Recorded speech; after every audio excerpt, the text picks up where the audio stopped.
Vanessa, bonjour Vanessa, merci d'être avec nous. Oui, bonjour. Quel âge avez-vous et d'où nous appelez-vous Vanessa?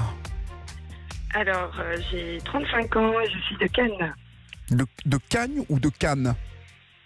Cannes. Cannes, d'accord, dans le sud-sud, Oui. donc. Dans le sud. D'accord. Alors vous, Vanessa, au contraire de Carla, que nous avons eu en début d'émission, vous considérez qu'être mère au foyer, c'est un véritable métier. Vous l'êtes depuis 5 ans. Comment cela est arrivé et depuis 5 ans, combien d'enfants y a-t-il en fait? Alors, donc, il y a eu 2 enfants. Oui. En fait, j'étais pas destinée du tout à être mère au foyer. Mais disons qu'avec mon mari, quand j'étais enceinte de 6 mois, on a voulu changer, quitter la région pour diverses raisons. Donc, on arrive à 900 km de chez nous. Et du coup, je me suis retrouvée en fait seule à la maison, sans amis, avec bébé, un mari qui travaille beaucoup. Voilà. Que fait-il, votre mari? Il est directeur d'une usine. D'accord. Donc il travaille beaucoup, et vous êtes très, très seul en fait avec les enfants. Voilà. Bon, après, c'est un très bon repas. Le soir, il s'occupe. Il est là en part entière tard, mais le week-end, il est qu'avec les filles. D'accord. Donc voilà, mais c'est vrai que la journée, j'étais très seule avec ma petite, etc. Loin de tout, c'était un peu compliqué à gérer, on va dire, mentalement, tout ça. Et puis après, en fait, on a eu notre deuxième petite fille, en fait, et on a redéménagé encore à 300 km pour venir, donc, du coup, à Cannes. Oui. Et en même temps, on s'est rapproché de ma belle famille. D'accord. Voilà. Et là, tout a changé, en fait, parce que nous avons repris chacun une activité physique et sportive. On s'est refait J'ai l'impression, pardonnez-moi Vanessa, en fait j'ai l'impression que vous vous éloignez, enfin restez bien au même endroit, que je vous entende bien, parce que ça va et ça vient. Pardon. Voilà, comme ça, ne bougez pas. Le réseau qui... Voilà.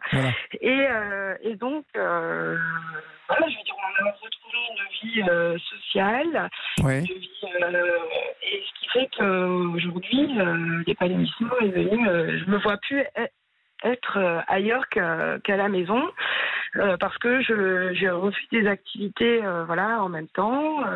Je suis heureuse d'être avec mes petites, d'être là pour accompagner la grande qui a 4 ans à l'école, pour gérer la deuxième qui va avoir 2 ans, faire des activités la journée, pouvoir justement pas louper les moments importants. J'étais là pour les premiers pas, pour les... vous savez, je veux dire, c'était quelque chose qui est devenu très important.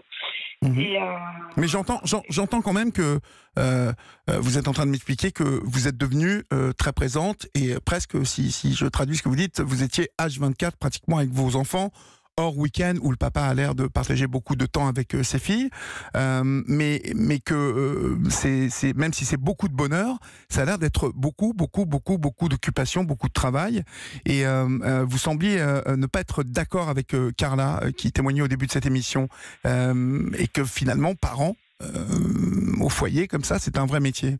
Est-ce que c'est comme ça que vous le sentez? Bien sûr, c'est un vrai métier, parce que moi, quand je vais dire des paroles de ma fille, de la grande, en fait, elle me dit maman, tu es ma super-héros, parce que tu es multitâche. Ma super-héros. Voilà, parce que je suis sa maman docteur qui répare les bobos, les microbes, maman taxi qui fait les allers-retours à l'école, maman animatrice, comme je vous expliquais tout à l'heure, qui gère bébé, donc en chantant les comptines, tout ça. Je fais les bons petits plats, maman arbitre aussi entre les enfants, parce que... Mais voilà, est-ce que j'ai une question à vous poser, est-ce que maman regrette quelque part de vivre ce qu'elle vit avec ses enfants, ou est-ce que c'est quelque chose qui vous remplit de bonheur aujourd'hui, même si j'entends que vous considérez ça comme vraiment un temps plein, là je ne vais pas faire voilà. Est-ce que je ne me vois pas faire autre chose? pas à faire autre chose, absolument pas. Mhm. La place que j'ai aujourd'hui me comble de bonheur parce qu'en fait, je vois mes filles qui sont complètement épanouies. Ouais.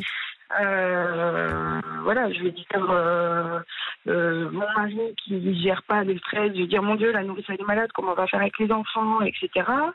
La maison qui se porte bien, je veux dire, enfin moi tout ça, ça me comble totalement. Et cela va dans le sens de ce que Christine Castelin-Meunier nous expliquait tout à l'heure, hein, finalement, c'est que cette volonté d'assurer pour ses enfants dans les premières années qui passent si vite, hein, je la cite, un bonheur parfait et puis une qualité de vie, hein, pour ses enfants, c'est une motivation première, hein, pour Ombline. Je vous vois me regarder, mais vous avez vécu ça, votre petit garçon. Bien sûr. Si vous aviez pu lui apporter comme si on peut avoir l'opportunité, comme Vanessa nous en parle, si vous aviez eu l'opportunité de le faire, vous l'auriez fait? Ça aurait été un plaisir. Après, c'est vrai que le métier que j'exerce me plaît énormément, donc je souhaitais combiner les deux, mais au début, effectivement, c'est presque un déchirement de partir, mais il faut faire des choix. Oui. Mais alors, Vanessa, justement, par rapport à ce que vient de dire Ombline, dans quelques mois ou peut-être 1 ou 2 années, les petites, elles sont au top, elles sont équilibrées. Est-ce que vous auriez envie de retravailler, en tout cas de refaire quelque chose, ou finalement vous êtes parti là sur un autre... Alors ça va un peu plus loin. Pour l'instant, avec mon mari, on en discute, mais parce que c'est aussi une affaire de couple. Hein, il faut. Bien sûr. Et il me dit que tant que je suis heureuse et épanouie, je fais comme je le sens. Et pour l'instant, je me sens bien auprès des enfants et je me vois même plus, parce qu'en fait, l'école à laquelle on met les enfants se trouve un petit peu plus loin que là où nous habitons. Oui. Ce qui fait que je pense même retravailler un peu plus tard. D'accord. Après, c'est un sacrifice, mais oui, je pense que quand elles seront assez grandes pour se rendre d'elles-mêmes, peut-être au collège ou quoi, on voit un peu. Après, un jour à la fois, mais c'est un peu dans les grandes lignes, c'est ça. Parce que pour l'instant, voilà, si... En tout cas, maman super-héros a l'air de baigner pour l'instant. Et puis papa travaille, donc il est directeur d'usine, hein, comme vous me dites. Donc vous avez l'air de filer le bonheur parfait. Et cela résonne avec ce que Christine Castelin-Meunier nous disait, la sociologue au CNRS, qui est toujours avec nous et qui nous apportera justement un éclairage sur ce que vous avez dit. Merci beaucoup, Vanessa, en tout cas, de nous avoir fait partager votre quotidien de maman super-héros cet après-midi sur l'antenne d'Europe 1. Dans quelques